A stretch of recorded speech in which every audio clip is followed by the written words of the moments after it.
Et tu ne les fais pas de gaieté de cœur. C'est parce que tu n'as pas le choix. Mais est-ce que Dieu est un tyran et un despote et il veut que les croyants souffrent? Pas du tout. Dieu ne veut pas que nous souffrions. La preuve, le ramadan approche. Qu'est-ce que Dieu nous a dit?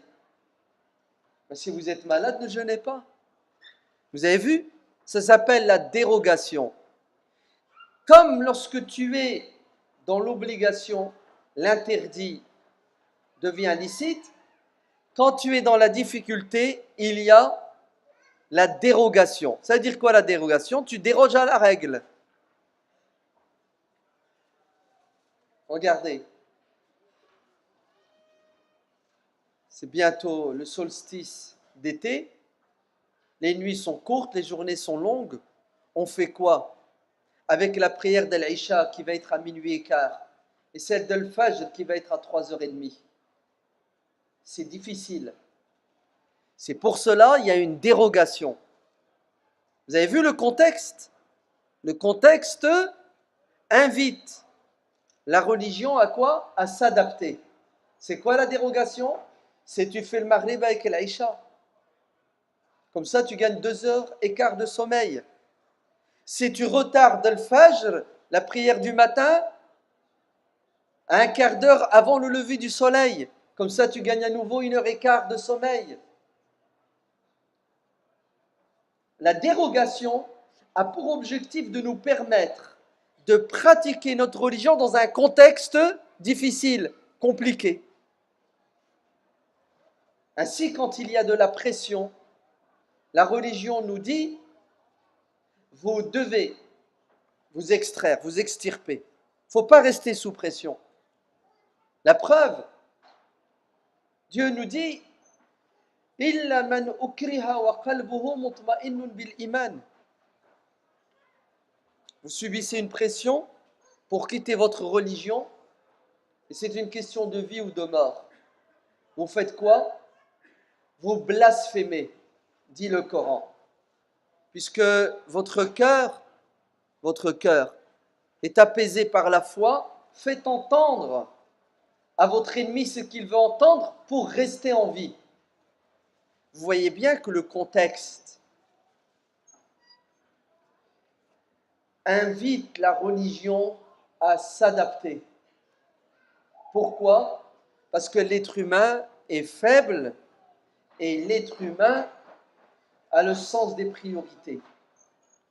Rester en vie, c'est beaucoup plus important que de pratiquer une obligation dite religieuse, puisque rester en vie, c'est une obligation religieuse.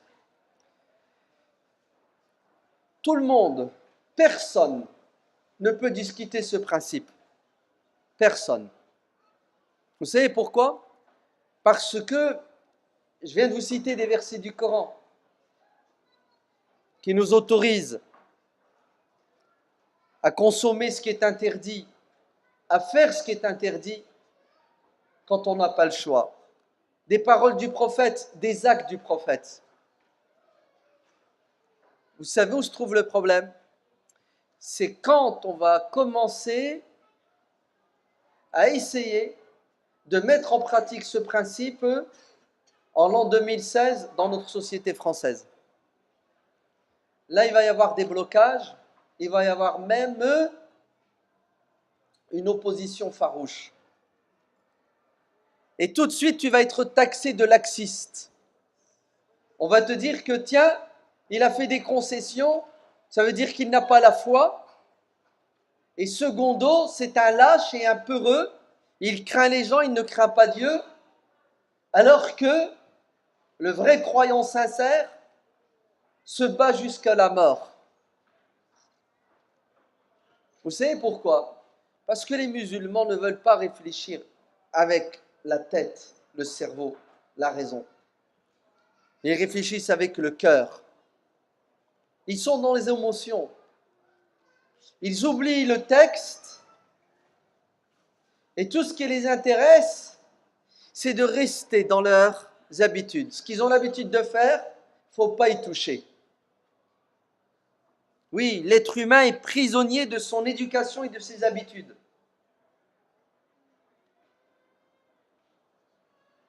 prend des exemples, vous êtes prêts? Pas de tabou, hein, on rentre dans tout. Hein. Question.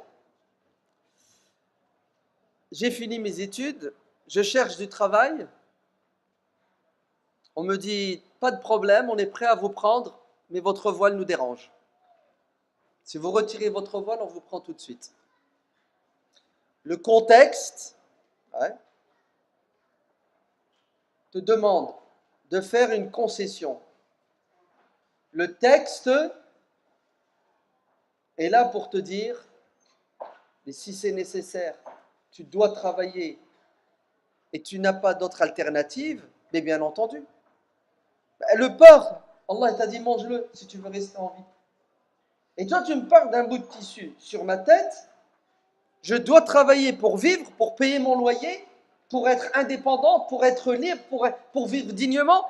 Et tu me fais un scandale. Ah, il a autorisé à la femme d'enlever son voile pour travailler. Voilà. C'est ça la réalité des musulmans. Tu viens de leur expliquer que oui, la religion te dit quand tu n'as pas le choix, le haram devient halal. Et dès que tu veux le mettre en pratique, les gens sont choqués. Alors que c'est tout bête, c'est tout simple. Mais vous ne voulez pas écouter la raison et le texte. Vous voulez écouter les émotions et le regard des gens. C'est lui qui pèse et qui nous dicte nos comportements.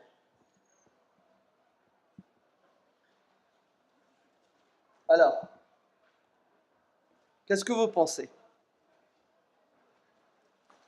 Oui, mais elle doit continuer à chercher. Jusque quand elle doit continuer à chercher? Ma'alish, il ne faut pas qu'elle l'enlève. Oui, ma'alish pour toi. Le problème, c'est pas toi. Le problème, c'est elle. En fait, celui qui parle au nom de la religion ne doit pas prendre son cas pour une généralité et il ne doit en aucun cas répondre aux questions des gens à la lumière de ce qu'il vit, de ce qu'il ressent. Sinon, il ne règle pas le problème des gens. Au contraire, il les maintient dans la difficulté, voire même il leur crée des problèmes. Vous avez le droit de vous exprimer, hein, si vous êtes contre. Oui, allez-y. Parlez sans micro, je vous entends. Wa alaykoum salam.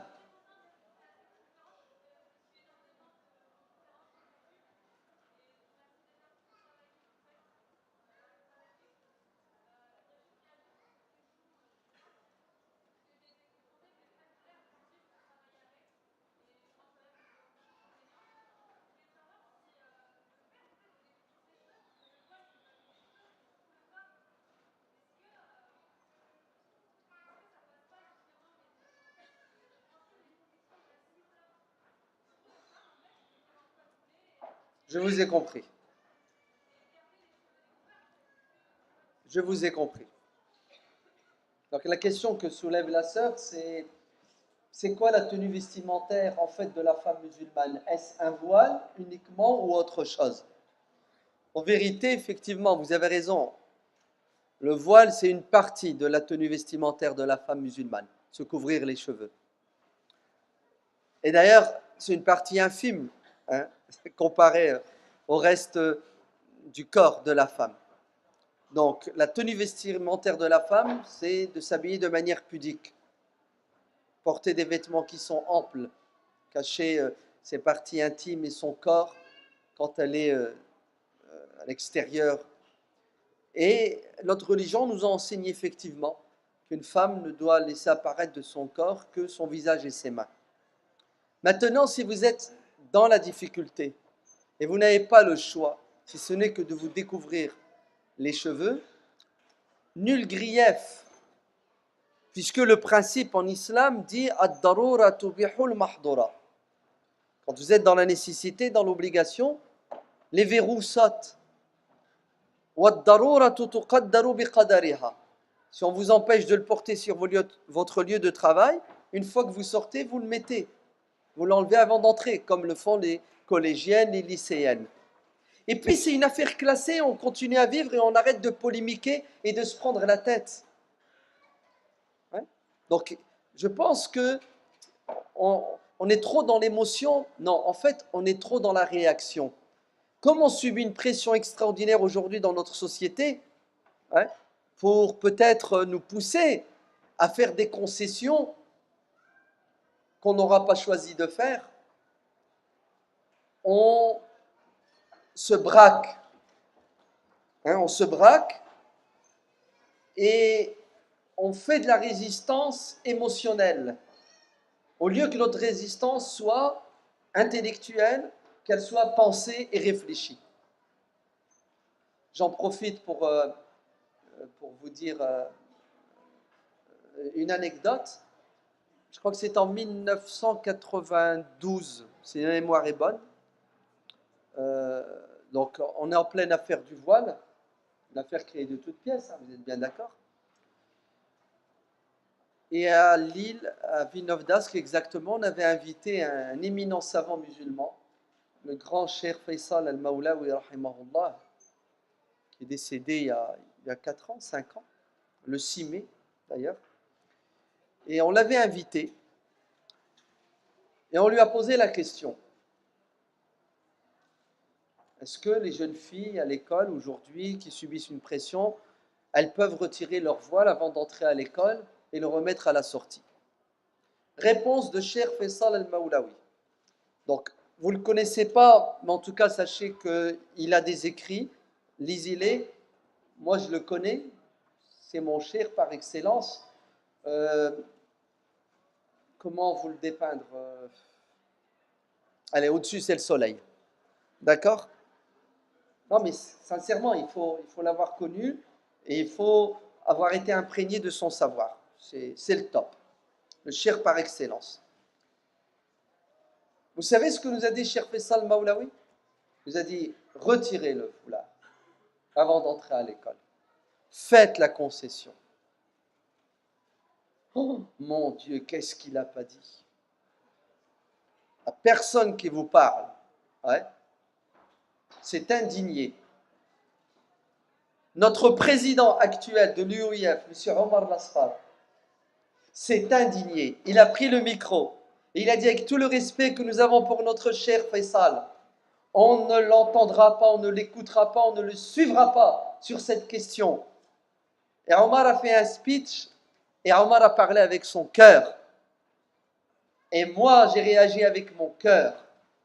Cher Faisal qui n'était pas sous pression, cher Faisal qui a le recul nécessaire, cher Faisal qui avait une compréhension plus intelligente et plus profonde de la religion que nous à l'époque, avait vu loin et il avait donné la bonne solution. Alors, vous allez me dire, dans un mal, il y a un bien. Grâce à cela, on a fait des écoles. Oui, je suis d'accord avec vous. Mais si vous saviez le nombre de personnes qui ont souffert, et ce n'était pas nécessaire. Ce n'était pas nécessaire d'envoyer les gens au casse-pipe. On a pensé bien faire, Dieu nous récompense, mais si c'était à refaire, vous entendez, si c'était à refaire, ben on ne le ferait pas. Vous savez pourquoi? Parce que on a compris le sens des priorités, on a compris que le contexte, il faut faire avec, et les concessions s'imposent. Sinon, vous allez perdre le fondamental et l'essentiel. On va perdre ce qu'on ne doit pas perdre, les piliers de l'islam. Alors, il est évident que j'appelle à la résistance et que je dis qu'il faut combattre les injustices. Mais la résistance doit être une résistance pensée, réfléchie, intelligente. Et les injustices ne sont pas toutes les mêmes. Il y a des injustices majeures, des mineures. Il faut s'attaquer à ce qui est le plus important et laisser de côté ce qui est secondaire. Oui, si on n'a pas une approche intelligente de la religion, vous allez voir, on va perdre nos droits les uns après les autres. Si on sait ce qui est urgent, fondamental, et on le préserve. Et le reste, parce que nous n'avons pas le choix, on cède, on arrivera à atteindre notre objectif qui est de vivre dignement dans la liberté. Je vous donne un exemple tout simple. Notre prophète bien-aimé, sallallahu alayhi wa sallam, c'était de son droit d'accomplir le pèlerinage. Les lois de l'époque non musulmane de la Jahiliya le permettaient, puisque les gens venaient de toute l'Arabie pour faire le pèlerinage. Le prophète et 1400 musulmans se déplacent de Médine à la Mecque, et lorsqu'ils arrivent au faubourg de la Mecque, les Mécois leur interdisent d'accéder au lieu saint. Au nom de quoi? Au nom de la hugra, au nom de l'injustice, au nom de la raison du plus fort est toujours la meilleure. Que faire? On cède? On va au combat, quelles que soient les conséquences? C'est un dilemme, oui ou non? Votre droit, vous en êtes privé. Ben, le prophète sallallahu alayhi wa sallam s'est assis à la table des négociations avec ses bourreaux, ses ennemis. Et il a négocié avec eux. Et ce n'est pas une concession qu'il va faire, mais c'est 6 concessions. 6. Et à chaque fois, l'une plus importante que l'autre. Pourquoi est-ce que le prophète fait toutes ces concessions? Pour préserver l'essentiel et atteindre un objectif qui est fondamental. Est-ce que sa politique a été comprise? Est-ce que ses compagnons fidèles ont adhéré à son choix? Vous connaissez la réponse? À la surprise de pas mal de personnes, ils n'ont pas adhéré. Ils ne l'ont pas compris. Et ils ont refusé. Ils n'étaient pas d'accord avec le prophète. Certains littéralistes ou ennemis des compagnons vont saisir l'occasion pour dire mais ce sont des mécréants puisqu'ils n'ont pas obéi au prophète. Car désobéir au prophète, c'est désobéir à Dieu.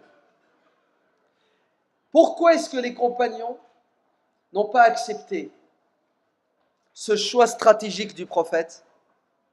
Parce qu'ils n'ont pas abordé la question sous l'angle de la raison et des fondements de la religion. Ils ont abordé la problématique sous l'angle de la passion à cause de la pression. Omar ibn al-Khattab, le grand Omar, interpelle le prophète, il lui dit « Ô messager de Dieu !» Et je vais vous le dire en arabe, pour ceux qui comprennent l'arabe, pour comprendre dans quel état était Omar. « Anu'ti ad-daniyata fid-din » Ô prophète, on va se rabaisser? C'est une question de religion.